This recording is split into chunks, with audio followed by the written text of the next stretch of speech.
Bismillahirrahmanirrahim. Assalamualaikum warahmatullahi wabarakatuh. Pada kesempatan kali ini saya akan menjelaskan terkait tentang materi regresi linier sederhana.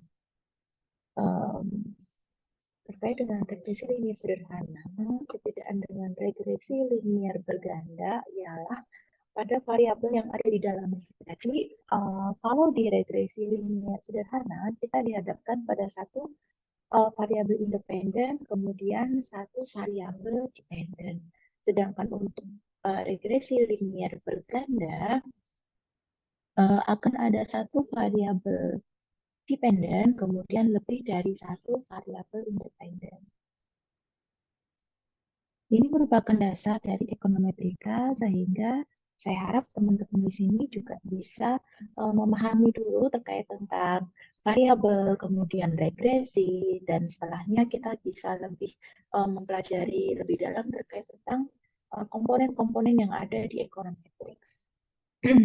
Kalau kita bahas terkait tentang regresi, maka akan ada satu hal yang terkait dengan regresi, yaitu korelasi.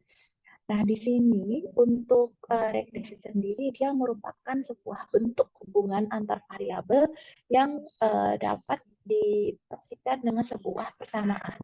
Kemudian untuk hubungan dari regresi tersebut merupakan bentuk hubungan sebab akibat dan dapat mengukur seberapa besar suatu variabel mempengaruhi variabel yang lain.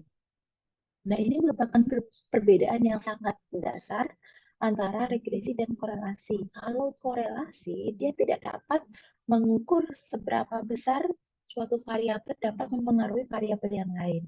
Hanya ada nilai apakah dia berhubungan atau memiliki korelasi ataupun tidak.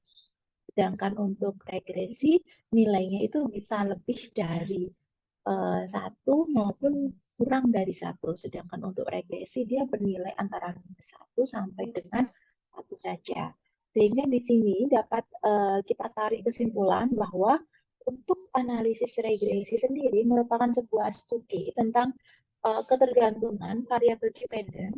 Variabel dependen itu ialah variabel yang tergantung, depend, terhadap satu atau lebih variabel independen. Independen itu merupakan bentuk variabel bebas dengan tujuan mengestimasi dan memprediksi nilai dari rata-rata variabel dependen berdasarkan nilai variabel independen. Jadi variabel dependen itu bisa dipengaruhi oleh lebih dari satu variabel independen. Nah, bedanya dengan korelasi, untuk korelasi itu hanya mempelajari terkait tentang keeratan sebuah hubungan antar dua variabel tanpa ada perbedaan apakah dia itu bersifat variabel bebas ataupun variabel terikat. Kemudian hubungannya itu kita bisa tahu apakah hubungan yang terjadi itu berbanding lurus ataupun berbanding terbalik. Nah, kalau berbanding lurus itu berarti dia akan berhubungan positif, sedangkan kalau nilainya berbanding terbalik, maka uh, ditandai dengan tanda negatif atau minus. Dan korelasi itu tidak dapat menyatakan hubungan sebab akibat. Nah, kemudian ini sudah saya jabarkan terkait tentang perbedaan antara korelasi dan regresi. Ada 5 poin utama perbedaan antara korelasi dan regresi. Kemudian, nah sebelum teman-teman lanjut ke pokok bahasan setelahnya atau selanjutnya, di sini saya harap teman-teman bisa memahami dulu perbedaan antara variabel dependen atau variabel tidak bebas atau variabel tergantung atau biasa kita asumsikan dengan notasi Y dengan variabel independen yaitu variabel bebas yang biasa kita notasikan dengan angka X. Tapi di sini apabila teman-teman ingin merubah notasi tersebut setelah memahami perbedaan antara kedua jenis variabel, maka diperbolehkan karena nanti notasinya itu bisa disesuaikan dengan variabel yang teman-teman ambil atau variabel yang ingin teman-teman teliti. Contohnya, kita pengen meneliti terkait tentang bagaimana pengaruh usia terhadap pendapatan. Nah, usia tersebut kita bisa notasikan dengan huruf atau dengan huruf X, age atau usia. Kemudian untuk pendapatan kita bisa sebutkan pendapatan itu sebagai salary atau wage. Seperti itu. Jadi tidak harus mutlak nilainya atau notasinya itu X dan Y. Untuk variabel dependen merupakan variabel yang nilainya ditentukan oleh variabel lain. Variabel lain itu siapa? Variabel lain itu variabel independennya. Sedangkan untuk independen variabel merupakan variabel yang nilainya ditentukan secara bebas atau variabel yang diduga mempengaruhi variabel tidak bebas. Jadi untuk independen variabel dia diasumsikan sebagai variabel yang bersifat fix atau tetap atau non-stokastik. Nah, di sini apa sih yang dimaksud dengan stokastik dan non-stokastik? Nanti teman-teman bisa mulai mencatat lagi di buku catatan yang sudah kita sepakati di awal perkuliahan. Kemudian, saya beri contoh, salah satunya di sini ada contoh pernyataan bahwa effect of card age on its price. Jadi di sini kita bisa lihat kalau yang menjadi nilai atau yang menjadi variabel X itu ialah uh, car age atau usia mobil. Sedangkan harga di sini dapat kita berikan penilaian sebagai variabel Y-nya atau harga. Yang mana di sini pengaruh dari usia mobil terhadap harga. Jadi kalau kita tulis di model persamaan ialah Y itu price atau price sama dengan alpha plus beta 1. Nah, X-nya ini car age. Jadi beta 1 X1. Hal tersebut juga sesuai dengan poin kedua ini, effect of human age on her fertility. Jadi usia wanita dapat mempengaruhi tingkat kesuburannya. Jadi tidak hanya satu variabel yang dapat mempengaruhi, bisa lebih dari satu. Nah, di sini contoh dari regresi linier sederhana karena hanya ada satu variabel X dan satu variabel Y. Kemudian ada beberapa prosedur dalam analisis regresi. Yang pertama ada identifikasi dan pembentukan model. Kemudian ada pendugaan parameter model, kemudian ada pengujian keberartian sebuah parameter dan goodness of fit atau penilaian dari ketepatan model tersebut. Dan kemudian keempat poin tersebut kita dapat memeriksa asumsi yang bisa kita teliti atau yang ditimbulkan oleh ketepatan model tersebut. Nah, yang ada di slide itu salah satunya ialah sebuah bentuk dari identifikasi model dengan menggunakan diagram pencar. Diagram pencar itu biasa kita istilahkan di ekonometrik itu scatter plot atau scatter diagram. Nah, di sini fungsinya apa untuk scatter plot? Ialah mengidentifikasi model hubungan antara variabel X dan Y. Jadi titik-titik itu bisa mengumpul di satu titik tertentu ataupun dia menyebar di titik-titik yang ada di diagram sebuah data. Jadi di sini bisa diartikan bahwa sebuah hubungan atau relationship can be represented by line of base fit.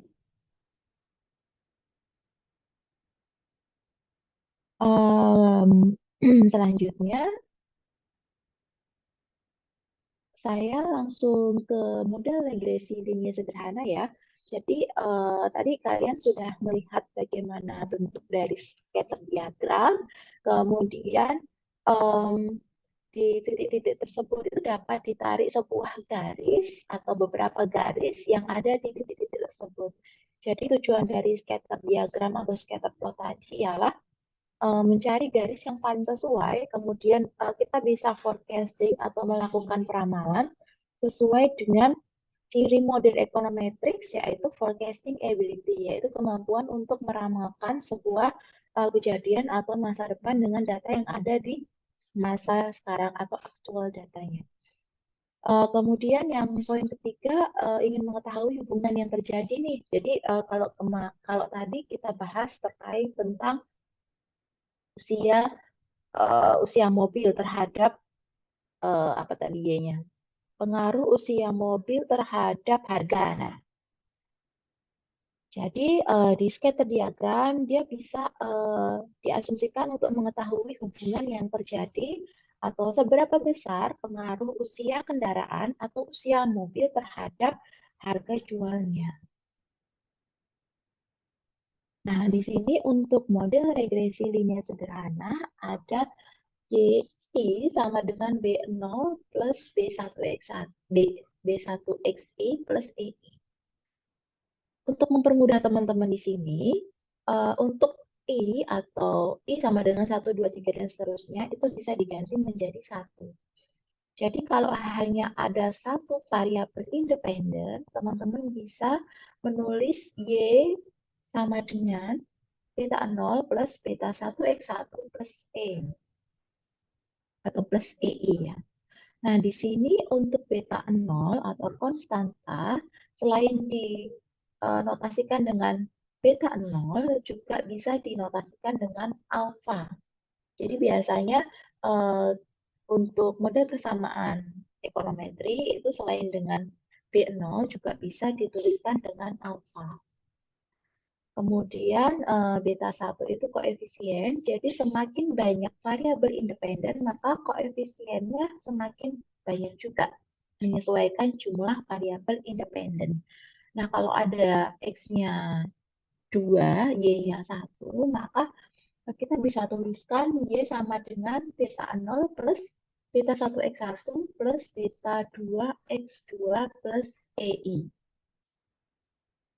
Semakin banyak dari variabel independen, maka akan semakin banyak beta 1 dan X-nya. Kemudian selanjutnya untuk beberapa kriteria dari least square kriteria, ada estimasi parameter, kemudian standar error, dan prediksi. Di sini ada beta 0 dan beta 1. Jangan bingung dulu. Kalau beta 0 itu bisa diasumsikan dengan alfa. Jadi nantinya kalau teman-teman setelah ini mengetahui atau menemukan konstanta yang ditulis dengan alfa itu diperbolehkan. Kemudian kalau ada dua beta di sini B0 dan B1, maka yang kita cari ialah B1-nya dulu. Setelah kita temukan B1, maka kita bisa cari B0 dengan memasukkan angka atau hasil dari B1. Kemudian ada error atau E, kemudian ada Y. Nah, di sini ada contoh soal, nanti akan saya skip. Kita langsung eh, ke poin latihan ya. Untuk latihan. Oke, sebelum itu eh, untuk asumsi terhadap estimator square itu diharapkan akan bersifat estimator itu akan bersifat BLUE atau BLUE yaitu Base Linear Unbiased Estimator yang mana estimator atau perkiraan ataupun penilaian tersebut terletak pada satu garis lurus atau satu garis linier yang terbaik dan tidak menyimpang serta mempunyai varian yang minimum di antara semua estimator yang tidak menyimpang yang lain.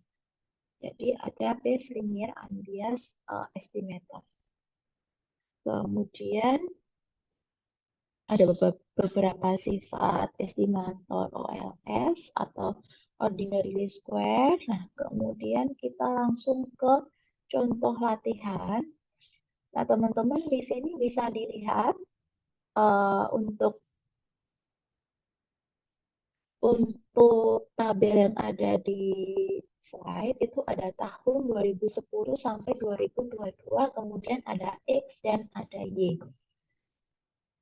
Di sini kita kalau ingin lihat jumlah N itu berapa, kita bisa hitung antara tahun 2010 sampai 2022 itu ada berapa jumlah N.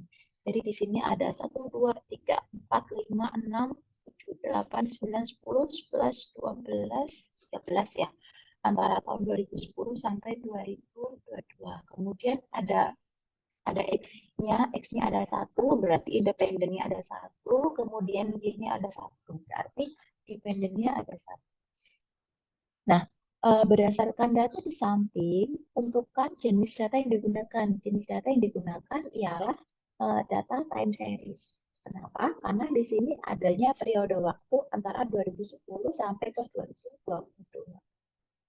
Kemudian nanti teman-teman jelaskan data time series itu apa, kenapa dikatakan data yang ada ini merupakan data time series. Lalu yang poin kedua, gambarkan scatter diagram berdasarkan data di atas. Jadi teman-teman bisa menggambarkan scatter diagram seperti yang sudah ada di contoh tadi ya. Kalian buat diagram, kemudian kalian hubungkan antara nilai X dan Y, kemudian bisa kalian buat garis. Kemudian yang poin ketiga, jika hubungan X dan Y itu merupakan regresi linear sederhana dengan kesamaan YT sama dengan B0, B1, X1 plus E, maka teman-teman bisa menghitung koefisien regresi B0 dan B1 dengan cara manual. Jadi nanti kalian hitung nilai B0 dan B1, kemudian kalian masukkan ke dalam model persamaan. Nah, itu tugas kedua dari uh, mata kuliah ekonometrics. Jadi kalian bisa kerjakan, kemudian nanti bisa kalian kumpulkan di ketua kelas atau PJ masing-masing. Sekian untuk penjelasan dari bab kedua. Assalamualaikum warahmatullahi wabarakatuh.